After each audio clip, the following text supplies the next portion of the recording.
How the lower body works is absolutely vital in the golf swing. You could call it the foundation of the swing because everything else is built on top of that. To know we're using the lower body correctly, we need to know what that feels like. And the best way to find out these feels is with some feedback and guidance. So we're using 3 sticks here. We have 2 on the ground as our reference lines, and then we have another that we're going to put up against our hips. Now we could just hold it there, or if you have belt hoops, simply feed it through the belt hoops so it stays in place.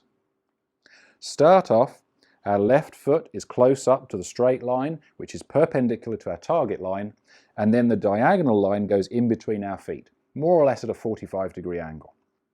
So the first thing we want to do is to make our backswing and make sure that our hips are turning at least as far as the stick on the ground. So if we have a full hip turn, it's going to allow us to have a full shoulder turn, and that means we can complete the swing. If the hip turn is incomplete, the shoulder turn will be limited, and then of course the length of swing is also limited. So to begin with, again, take golf posture, stay in posture, we don't want any sliding or standing up, hands across the shoulders, a good full turn, and get our yellow stick to match the diagonal one. Now the downswing, we need to reverse this rotation, but we also have some lateral movement. So from the top, as soon as we start, we're going to start turning the hips towards the target. They're going to return to where they started at address and then continue past that all the way up into the follow through.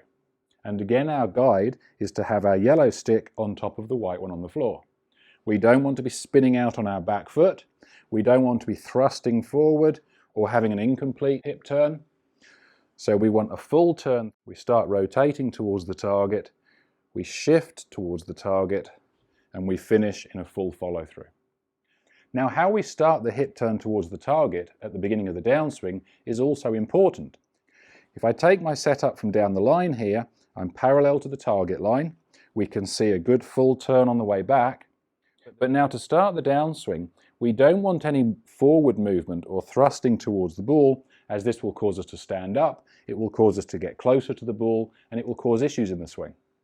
So what we would ideally have is the left hip moving backwards as opposed to this right hip moving forwards.